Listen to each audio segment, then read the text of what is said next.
When mankind was limited to a single family, the hope of the future had lain in the seed of the woman.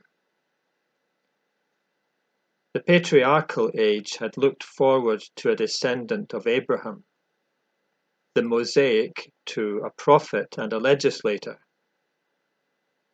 In like manner, the age of the Jewish monarchy, in its bloom of youth and prowess, was bidden fix its eye upon an ideal David, who was to be the king of the future of the world.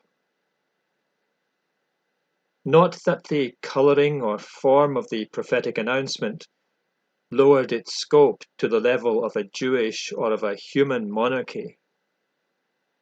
The promise of a kingdom to David and to his house forever, a promise on which we know the great psalmist rested at the hour of his death, could not be fulfilled by any mere continuation of his dynasty on the throne of Jerusalem. It implied, as both David and Solomon saw, some superhuman royalty. Of this royalty, the Messianic Psalms present us with a series of pictures, each of which illustrates a distinct aspect of its dignity, while all either imply or assert the divinity of the king.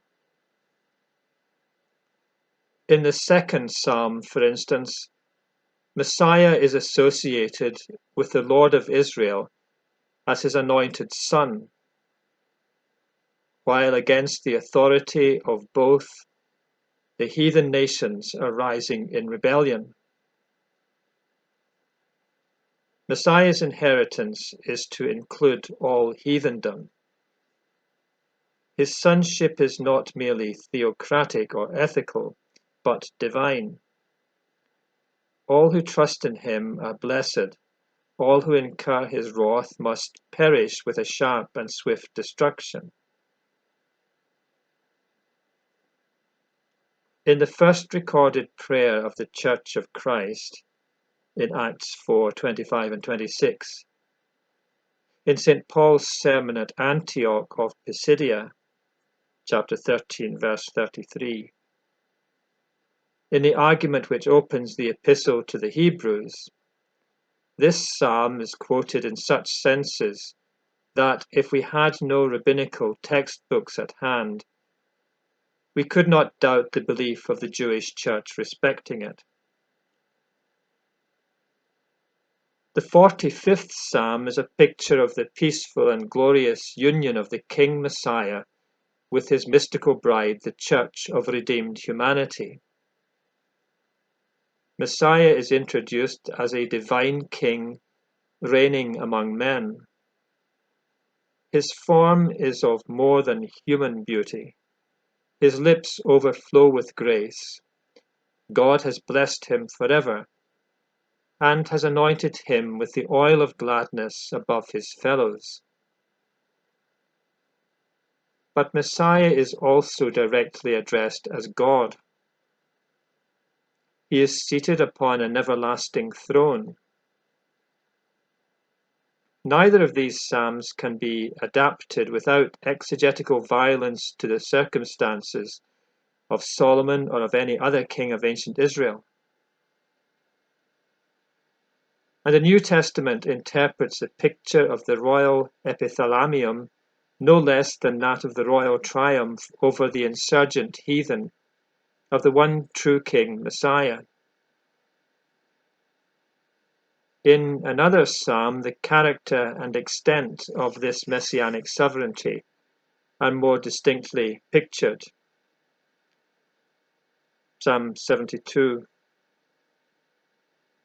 Solomon, when at the height of his power, sketches a superhuman king ruling an empire which in its character and in its compass altogether transcends his own. The extremist boundaries of the kingdom of Israel melt away before the gaze of the psalmist.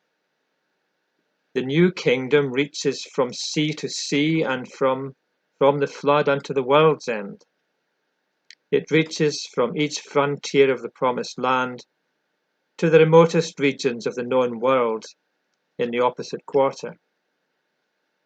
From the Mediterranean, it extends to the ocean and washes the shores of eastern Asia. From the Euphrates to the utmost west. At the feet of its mighty monarch, all who are most inaccessible to the arms or to the influence of Israel hasten to tender their voluntary submission. The wild sons of the desert, the merchants of Tarshish in the then distant Spain, the islanders of the Mediterranean, the Arab chiefs, the wealthy Nubians, are foremost in proffering their homage and fealty. But all kings are at last to fall down in submission before the ruler of the new kingdom. All nations are to do him service. His empire is to be coextensive with the world. It is also to be co-enduring with time. His empire is to be spiritual. It is to confer peace on the world, but by righteousness. The king will himself secure righteous judgment, salvation, deliverance, redemption to his subjects. The needy, the afflicted, the friendless will be the especial objects of his tender care. His appearance in the world will be like the descent of the rain upon the mown grass.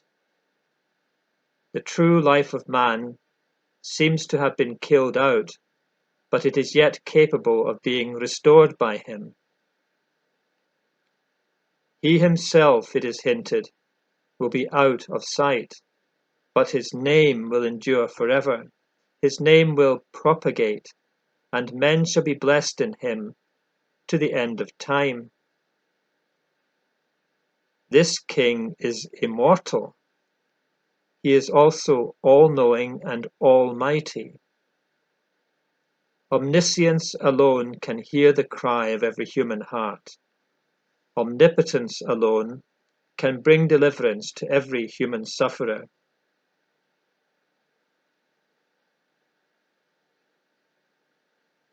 Look at one more representation of this royalty, that to which our Lord himself referred in dealing with his Jewish adversaries. David describes his great descendant Messiah as his Lord.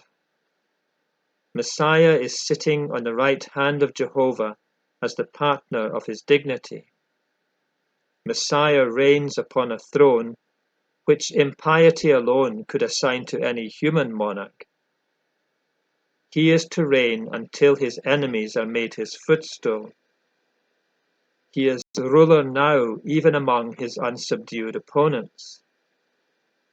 In the day of his power, his people will offer themselves willingly to his service. They are clad not in earthly armor, but in the beauties of holiness. Messiah is priest as well as king. He is an everlasting priest of that older order which had been honored by the Father of the faithful. Who is this everlasting priest, this resistless king, reigning thus amid his enemies and commanding the inmost hearts of his servants? He is David's descendant. The Pharisees knew that truth. But he is also David's Lord. How could he be both if he was merely human? The belief of Christendom can alone answer the question which our Lord addressed to the Pharisees. The Son of David is David's Lord because he is God. The Lord of David is David's Son because he is God incarnated.